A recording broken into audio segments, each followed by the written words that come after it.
afternoon, class. Good afternoon, teacher. I request everyone to please stand. Let's come, please lead the prayer.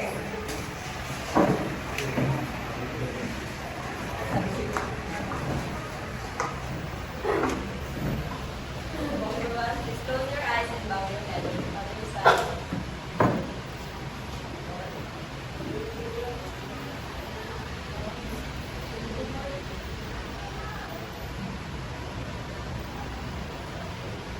Amen. Okay. Before you take your seat, I want you to pick up the brush under your chair and put it in your bag. Okay, now take your seat. Thank you, teacher. Is anyone outside today? None.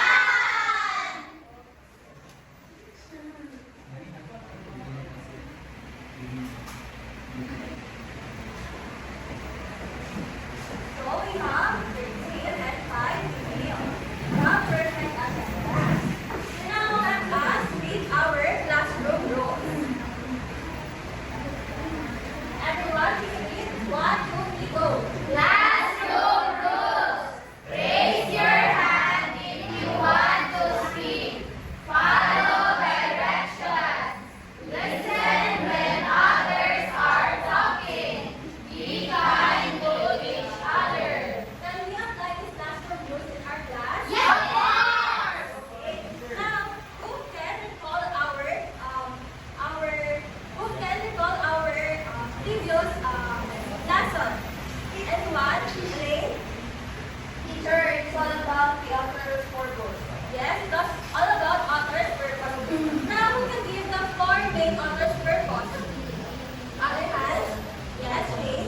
Teacher, to inform, to persuade, to entertain, and to express. Yes, that's correct. What about what purpose is when the authors share facts, information, knowledge to the readers? Teacher name. Teacher to inform. Wow, yes, that's correct. How about the purpose when the authors want to express to the readers? Yes, Me. Daniela. Teacher aims to share their feelings, thoughts, and experiences. Okay, very good class. Now I have is an activity. It is a crossword puzzle. Wow. I want you to list as many as you can with your notebook. I want you to list out as many as you can in your notebook before you answer in our puzzle. I will give you 3 minutes to answer it, okay? Okay, start now.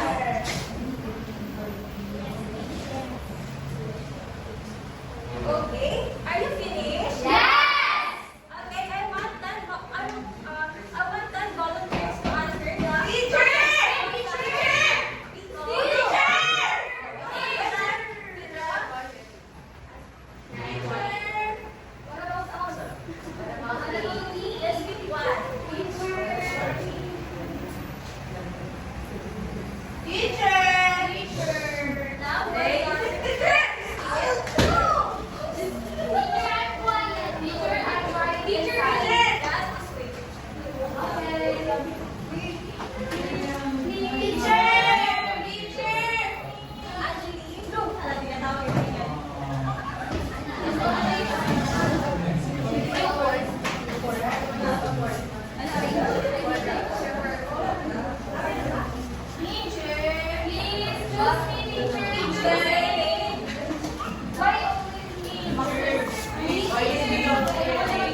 When the web grew tall, she said, "Who will help me get this web?"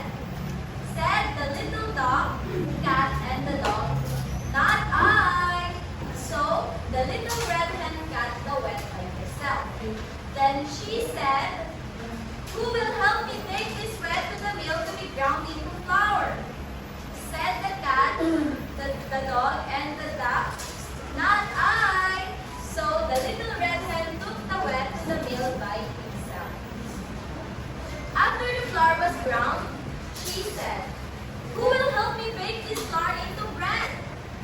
"Not I," said the duck, the cat, and the dog. So the little red hen baked the bread by herself. Finally, she said, "Who will help me eat this bread?" The duck, cat, and the dog said, "We will help you eat this bread." But the little red hen said, "No, I will eat the bread by myself. I did all the work," and she enjoyed her delicious bread. I hope we enjoy our story today. Now,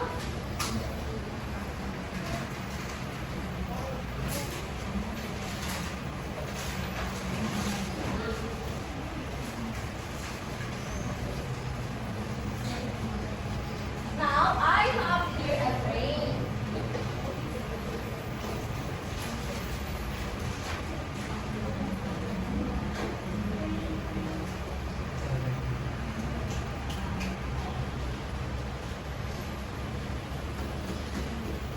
But this train won't go because if you observe, some part of it is missing. Now, I have here the missing piece of the train. All we need to do is identify which part of the train should go first. Understand? Yes! Now, who wants to answer for number 1? Teacher!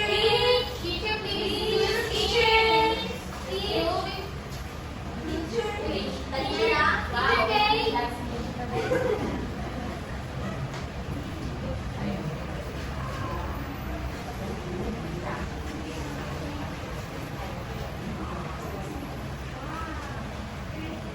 Wow! Do you think Daniela's answer is correct? Yes! Okay, who wants to try again? Cyrus Angel! Oh.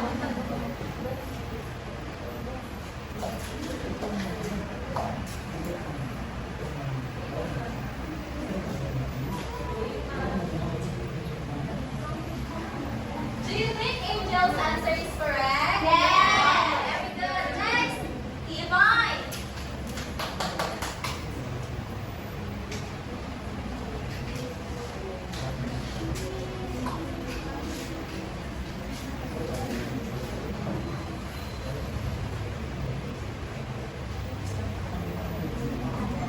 Do you think Divine's answer is correct? Very correct! Wow, next, who wants to try?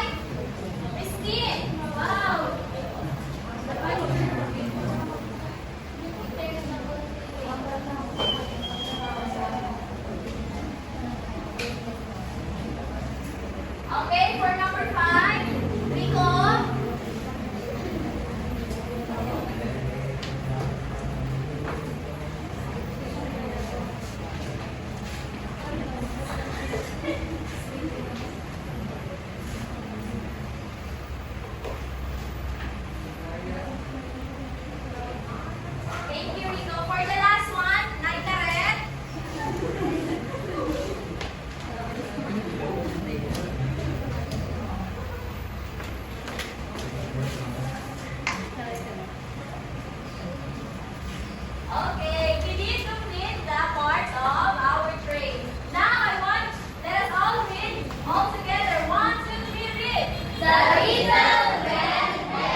your morning routine when the time you wake up and the time you will go to school.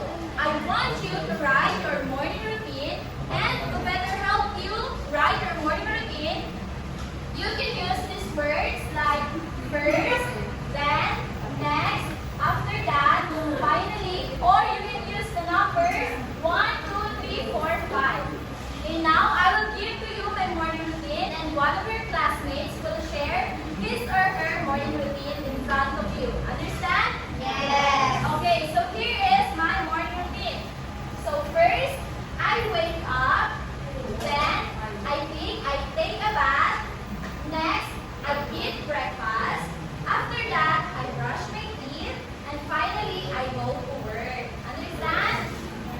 Okay, who wants to share her morning routine?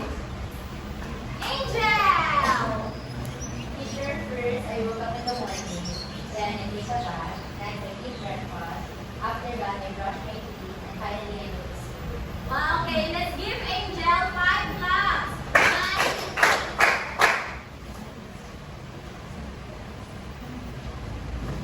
Now, I want to hear a story. Our story is the title of the Tree Garden in Life. But let us read first the word bank. As in a total read, 1, 2, 3. Something, a young tree, moss, a layer of material like wood, chips, leaves, or stone, spread on the ground around plants. Research, careful study to discover facts, adventure, an exciting experience, huge, very, very big, much, much larger than usual. Okay, thank you, class. But before we start to our story, I will show you the following question. This is the following question that you need to answer it later.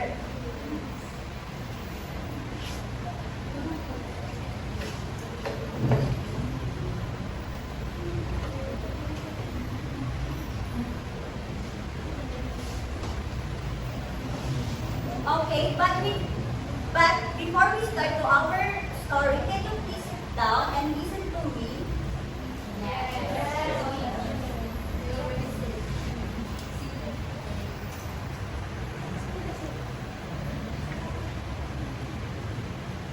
The tree garden in life. Once there was a class of fourth graders who decided to make their school a little greener. Their plan planted a tree, but it wasn't as simple as it sounds. Join Maya and her friend as they learn about teamwork, planning, and the importance of each step in their amazing project. Wow, it's tiny, Maya exclaimed, her eyes wide. The little something looked more like a tree than a tree. Her friends giggled, crowding around. This isn't just any tree planting, Liam whispered. It's our super secret mission to make the school greener. So first, explain Chloe. We were three detectives. We looked everywhere, moved website for the perfect tree, and had to love the sun, not need tons of water. And definitely not roller than in school. Can you imagine if it knocked down the basketball hoop? Yeah, agreed, Ben. That research was like a super fun puzzle. Next, we were super eager, said Maya. Shovels and measuring tape, we got the perfect pose. Mr. Garcia made sure it was just right for the roots to spread out like octopus art. Then, the best bit, shouted Sarah, the tree transplant. We carefully put our little tree and its roots like Tommy the baby and bed. We covered it with soil, a big hug. After that, we were three superheroes, added Tia. We added moss like a cold blanket to keep it warm and water. And we built a tiny fence, a superhero shield, to protect it from squirrels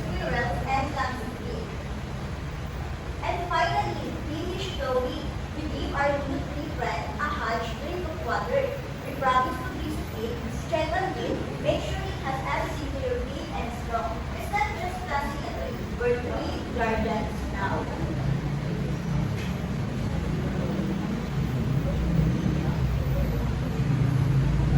Quiet Green, this wasn't just a school project, it was an adventure. We learned that every tiny thing done in the right order can make a huge difference. Her friends know that, all smiling, and that's awesome.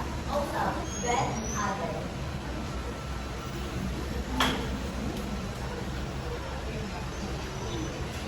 I hope you enjoy our story. Let's get back to the question Christine asked earlier.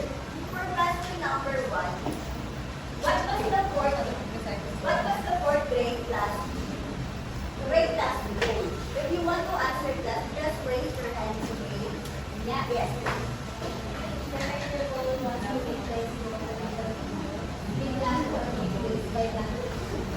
Okay.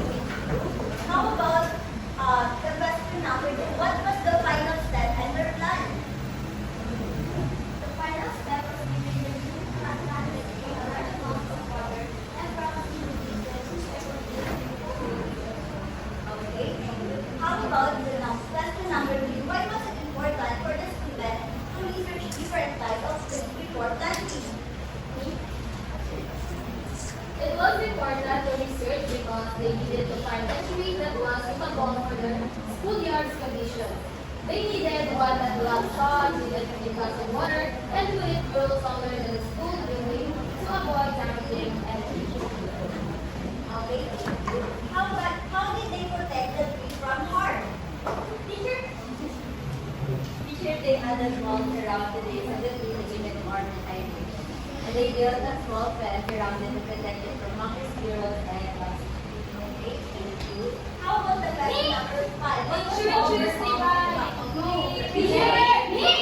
Choose overall- The overall everyone was the planting of a tree, contributing to making them their school greener. Wow! Beyond that, the project taught them valuable lessons about teamwork, planning, and environmental responsibility. They learned that even small actions, when done correctly, can make a big difference. Wow! Thank you, that's good. Your all answer is correct. Now, I will divide it for you. Each group will receive different tasks. This one will be group 1, and this one group 2, group 3, and group 4. So, you will be given these envelopes.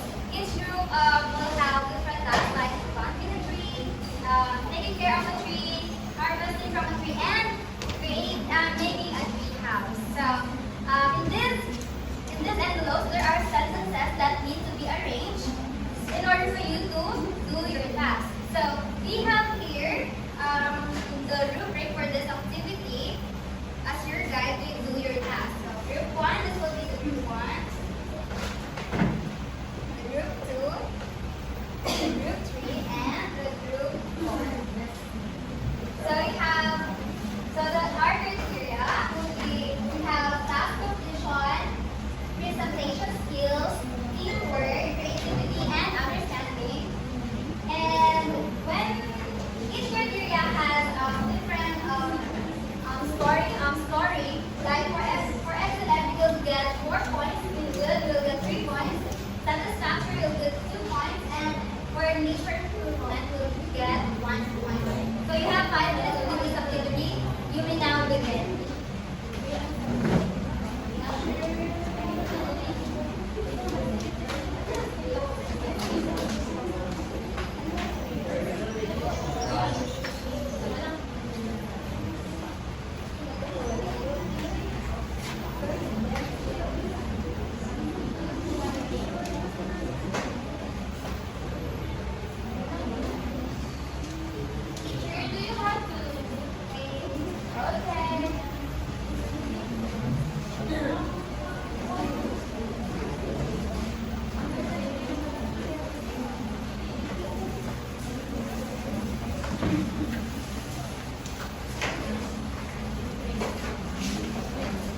Alright, last 1 minute.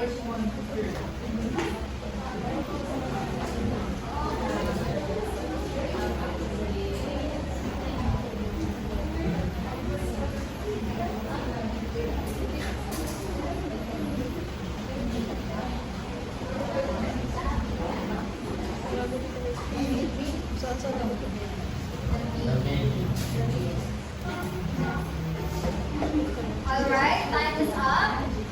Are you all ready? Yes, teacher, we are. Okay, how about the other group? Yes! Wow. Okay, so group 1, may I request you to present the work here in front.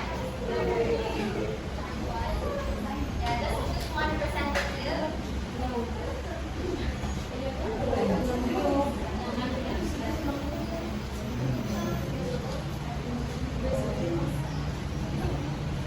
First, Emma drew a sunny spot in her backyard where she wanted to plant. Next, she dug a hole that was big enough for the tree roots. Then, and carefully placed the young tree in the hole. After that, Emma filled the hole with soil and then pressed it down. Lastly, she watered the tree and practically everywhere. Thank you, group 1. You are from the group of planting a tree. Do you think group 1 arranged correctly the events when planting a tree? Is it correct that Emma first chose the sunny spot in her backyard where she wanted to plant a tree? Yes! Okay, very good, group 1. Let's give them 10 claps. Okay, group 1, again. 1 And for group 2,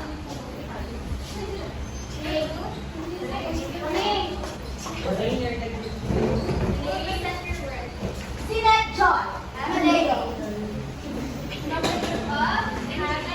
Taking care of Okay, class, listen. From the group of taking care of a tree. First, Liam checked the soil around the tree to make sure it wasn't too dry. Next, he watered the tree slowly so the roots could absorb the water. Then, he removed any weeds growing near the base of the tree. After that, Liam added some fertilizer to help the tree grow strong and healthy. Lastly, he made sure that the tree had plenty of sunlight and it kept checking on it every day. Wow! Group 2. Thank you. So, do you think Group 2 correctly arranged the sentences correctly? Yes!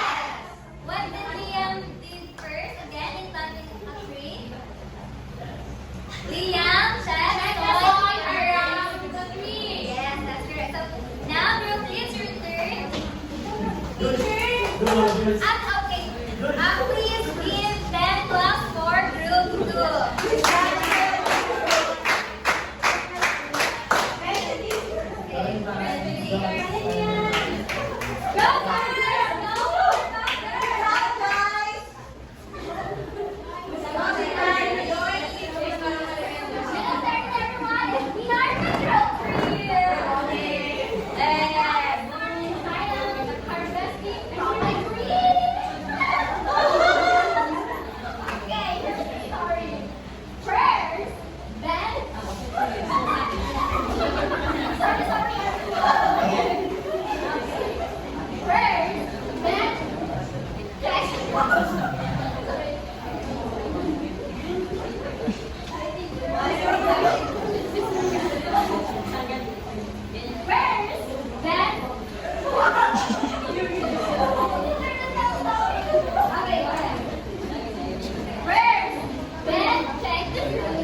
Next, we carefully clean the right fruit below the making the branches.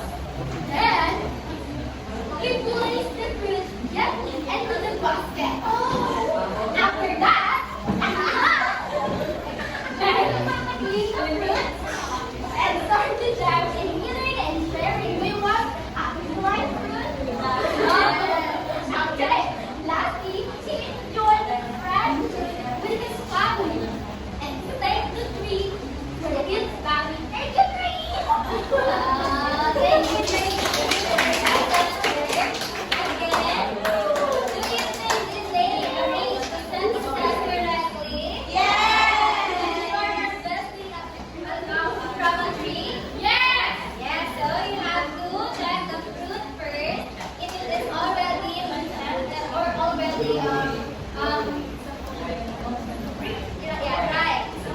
And then, if the last thing that you do is enjoy the fresh fruit. That's very good, Group 3. So let's give them 10 claps. Okay, for the last group, Group 4. Oh no! I'm so happy.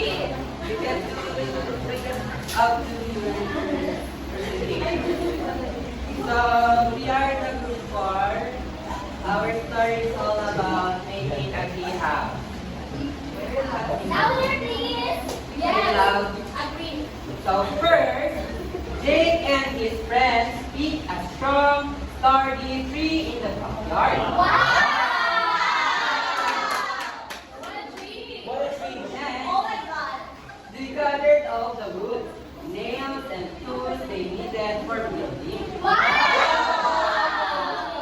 Then, they carefully built the floor and walls of the tree house step by step. Wow! When we already had, they added a ladder and decorated the tree house with paint and curtains. Wow!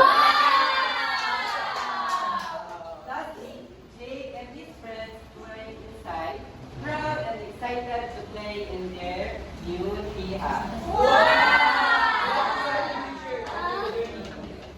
The making a tree house.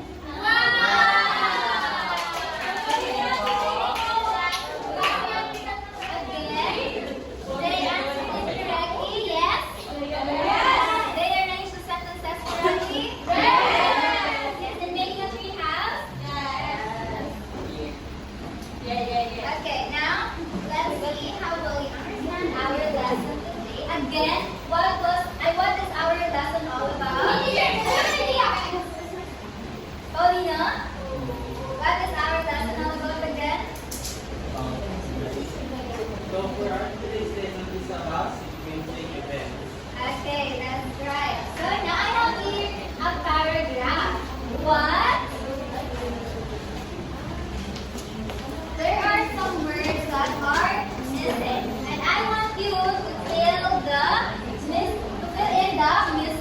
But let us first read all together on the count of three. 1, 2, 3, go.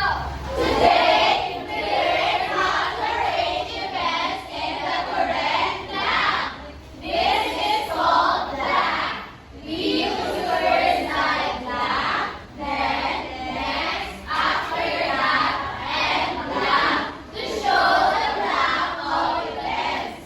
Sequencing is important because it helps us understand the blank of the story clearly.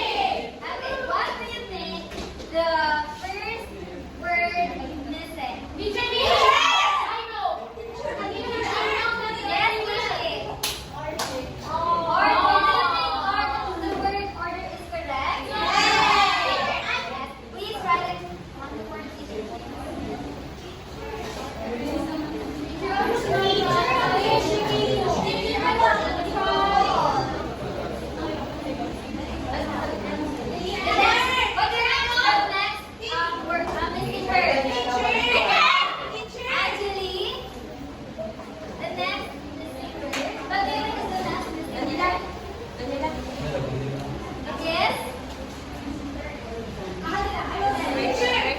Teacher, need help. Teacher, I need help.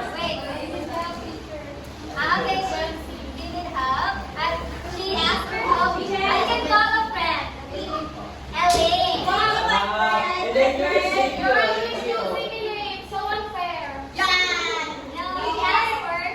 the answer is sequencing. Do you think sequencing is correct? Okay, write it on the board. It's perfect. The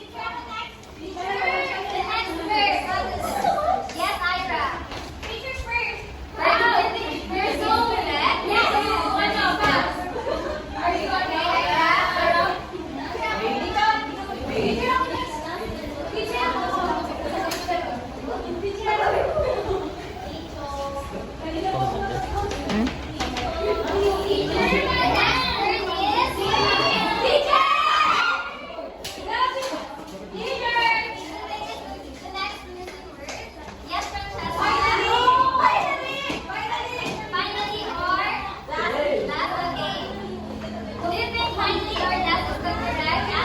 Yes. Class, please settle down. What is the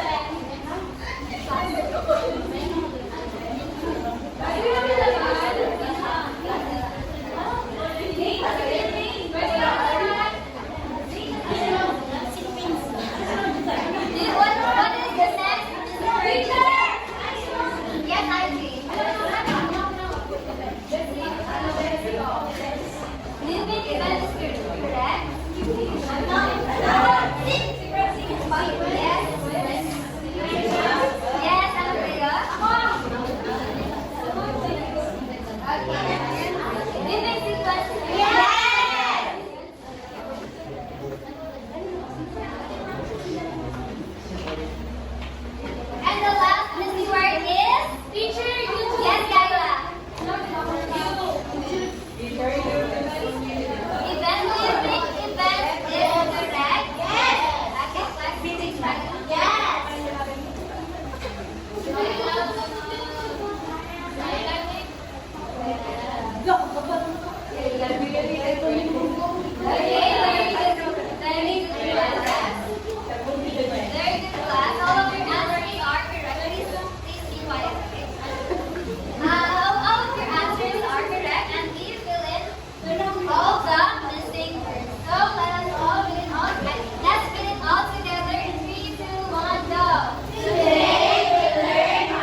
Any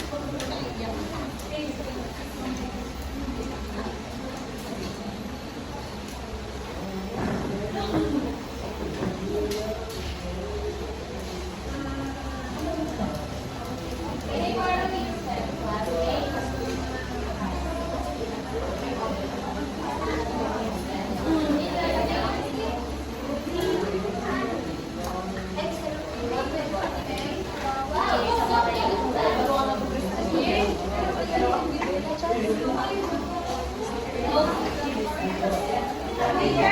He doesn't have paper.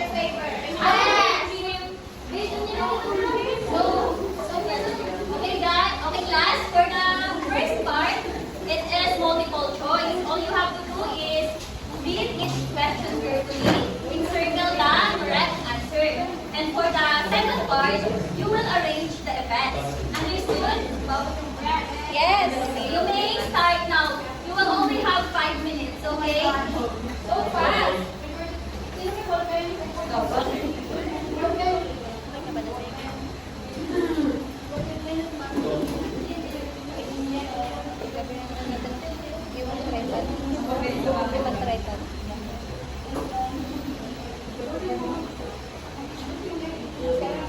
Please keep quiet while you're answering.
Teacher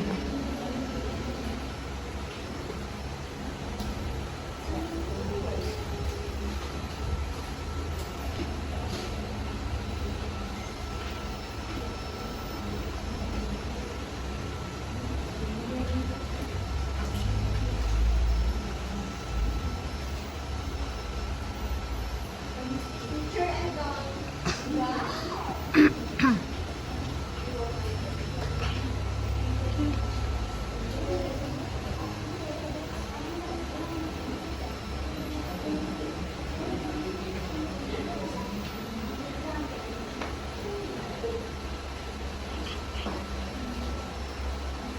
Bye, teacher.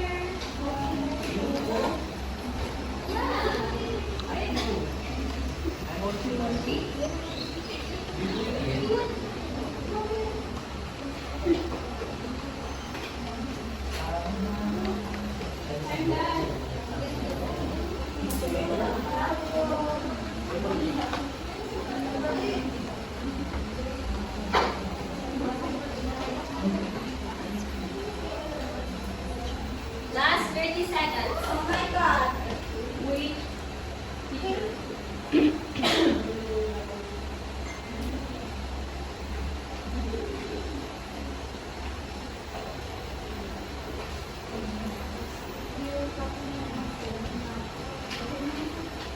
If you're done, exchange with your sibling.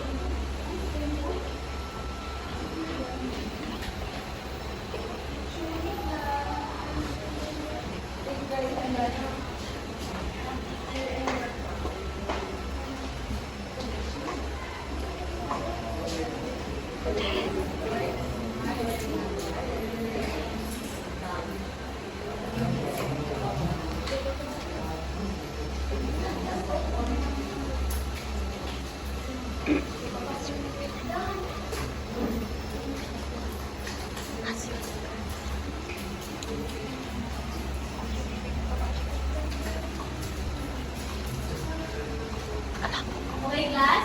Finish or not finish? Exchange your paper with your sibling. Let's check the first part. Okay.